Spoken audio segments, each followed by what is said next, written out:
नमस्ते। मैं आज आपके लिए लेकर आई हूँ एक रोचक कथा, क्यों देवताओं को स्वर्ग और असुरों को प्राप्त हुआ पाताल लोक। एक बार देवर्षि नारद त्रिलोक में घूमते घूमते पाताल लोक चले गए। उन्होंने वहाँ देखा कि असुरों की बहुत दयनीय स्थिति थी। दरिद्रता, अराजकता तांडव कर रहा था।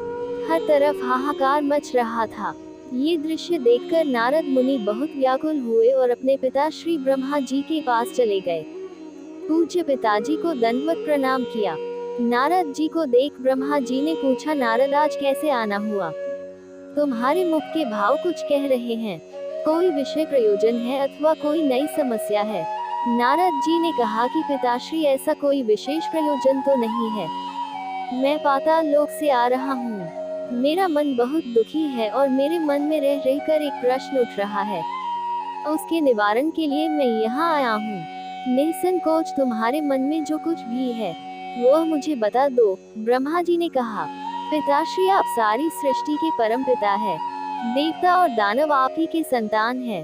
भक्ति और ज्ञान में देवता श्रेष्ठ है तो शक्ति तथा तप आचरण में दानव श्रेष्ठ है। परंतु मैं इसी प्रश्न में उलझा हुआ हूँ कि इन दोनों में कौन अधिक श्रेष्ठ है, और आपने देवताओं को स्वर्ग और दानों को पाताल लोक में जगह दी। ऐसे क्यों?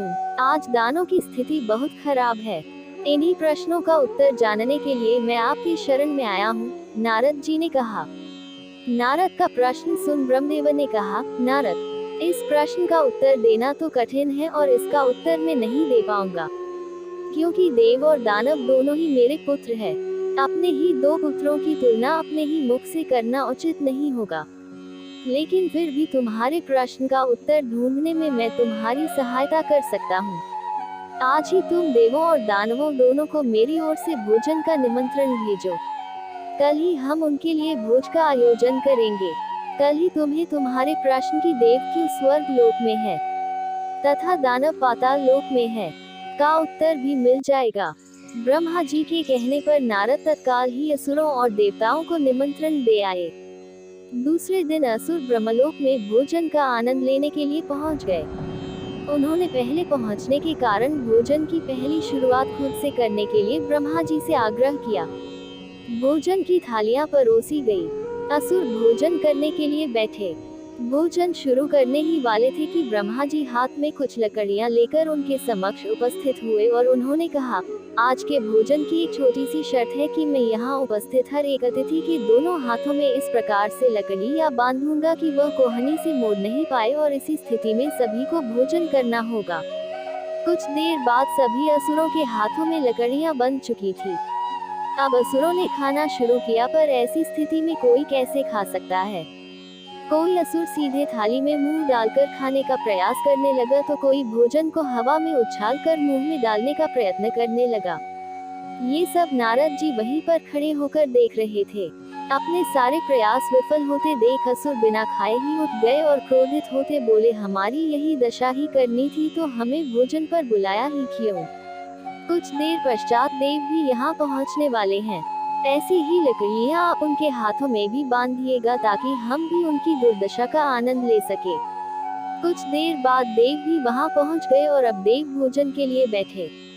देवों के भोजन मंत्र पढ़ते ही ब्रह्मा जी ने सभी के हाथों में लकड़ियां बांधी और भोजन की शर्त भी रखी। हाथों में लकड़ियां बांधने के बावजूद भी देव शांत रहे। वह समझ चुके थे कि खुद अपने हाथ से भोजन करना असंभव था। देवता थोड़ी देर सोचते रहे और एक युक्ति लगाए। देवता उठकर एक दूसरे के सामने बैठ गए और सामने वाले के थाली से अन्न उठाकर उसको खिलाकर भोजन आरंभ कर दिया। बड़े ही प्रेम से वे एक दूसरे को खिला रहे थे और भोजन का आनंद ले रहे थे। उन्होंने भोजन का भरपूर स्वाद लिया, साथ ही दूसरों के प्रति अपना स्नेह और सम्मान जाहिर किया।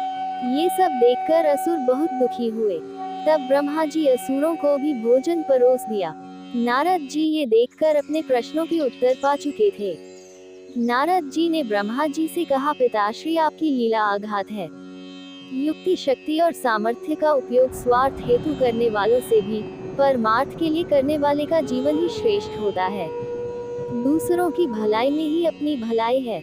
यहाँ आपने सप्रमाण दिखा दिया और मुझे अपने प्रश्नों का उत्तर मिल गया है। ब्रह्मा जी को सबने प्रणाम किया और विदा लिया। फ्रेंड्स, हमें मानव जीवन बड़ी मुश्किल से मिला है। इस जीवन को सिर्फ अपने ही स्वार्थ के लिए नहीं गंवानी चाहिए, बल्कि इसका उपयोग परोपकार के कार्यों के लिए करनी चाहिए। यदि हम दूसरों को प्यार और स्नेह देंगे तो बदले में हमें भी वही मिलेगा। यदि हम अपने सामर्थ्य के अनुसार हमारे समाज के लिए एक छोटा सा योगदान भी दे सके तो यह अपने आप में एक बहुत बड़ी उपलब्धि के बराबर है।